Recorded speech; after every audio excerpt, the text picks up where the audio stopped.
Chapter 22. Now the feast of unleavened bread drew near, which is called Passover. And the chief priests and the scribes sought how they might kill him, for they feared the people. Then Satan entered Judas, surnamed Iscariot, who was numbered among the 12. So he went his way and conferred with the chief priests and captains, how he might betray him to them. And they were glad and agreed to give him money. So he promised and sought opportunity to betray him to them in the absence of the multitude. Then came the day of unleavened bread, when the Passover must be killed. And he sent Peter and John, saying, Go and prepare the Passover for us, that we may eat. So they said to him, Where do you want us to prepare? And he said to them, Behold, when you have entered the city, a man will meet you carrying a pitcher of water. Follow him into the house which he enters. Then you shall say to the master of the house, The teacher says to you, Where is the guest room where I may eat the Passover with my disciples? Then he will show you a large furnished upper room. There make ready.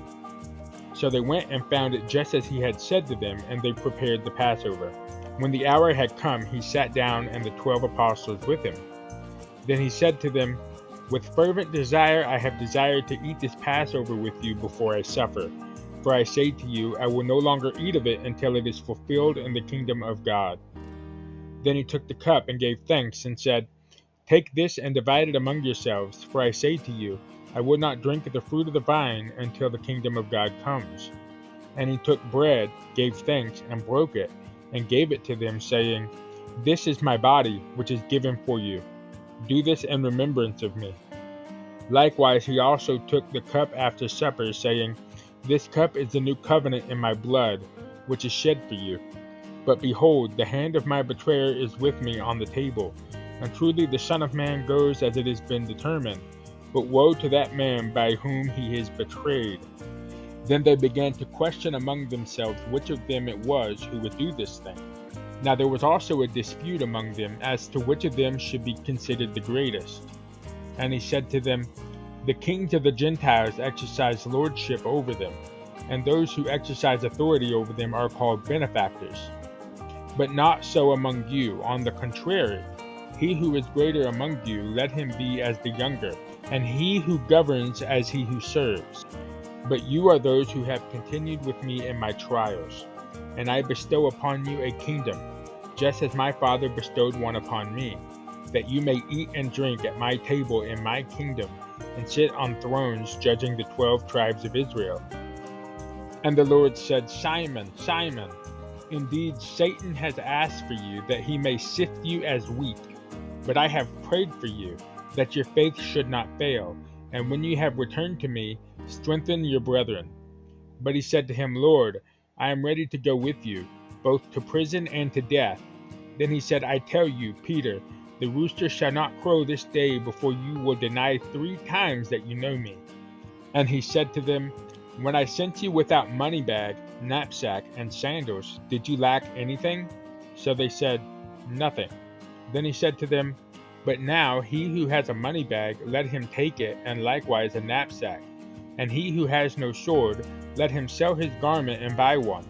For I say to you, that this which is written must still be accomplished in me.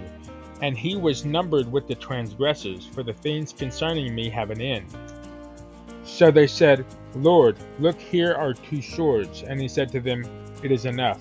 Coming out, he went to the Mount of Olives, as he was accustomed, and his disciples also followed him. When he came to the place, he said to them, Pray that you may not enter into temptation. And he was withdrawn from them about a stone's throw, and he knelt down and prayed, saying, Father, if it is your will, take this cup away from me. Nevertheless, not my will, but yours be done. Then an angel appeared to him from heaven, strengthening him. And being in agony, he prayed more earnestly. Then his sweat became like great drops of blood falling down to the ground. When he rose up from prayer, he had come to his disciples. He found them sleeping from sorrow. Then he said to them, Why do you sleep? Rise and pray, lest you enter into temptation. And while he was still speaking, behold, a multitude, and he who was called Judas, one of the 12, went before them and drew near to Jesus to kiss him. But Jesus said to him, Judas, are you betraying the Son of Man with a kiss? When those around him saw what was going to happen, they said to him, "Lord, shall we strike with the sword?" And one of them struck the servant of the high priest and cut off his right ear. But Jesus answered and said, "Permit even this." And he touched his ear and healed him. Then Jesus said to the chief priests, captains of the temple, and the elders who had come to him, "Have you come out as against a robber with swords and clubs? When I was with you daily in the temple, you did not try to seize me. But this is your hour and the power of darkness." Having arrested him, they led him and brought him into the high priest's house, but Peter followed at a distance. Now when they had kindled a fire in the midst of the courtyard and sat down together, Peter sat among them. And a certain servant girl, seeing him as he sat by the fire, looked intently at him and said, "This man was also with him." But he denied him, saying, "Woman, I do not know him." And after a little while another saw him and said, "You also are of them." But Peter said, "Man, I am not." Then after about an hour had passed, another confidently affirmed, saying, "Surely this fellow also was with him, for he is a Galilean." But Peter said, "Man, I do not know what you are saying." Immediately, while he was still speaking, the rooster crowed, and the Lord turned and looked at Peter. Then Peter remembered the word of the Lord, how he had said to him, "Before the rooster crows, you will deny me 3 times." So Peter went out and wept bitterly. Now the men who held Jesus mocked him and beat him, and having blindfolded him, they struck him on the face and asked him, saying, "Prophesy, who is the one who struck you?" And many other things they blasphemously spoke against him.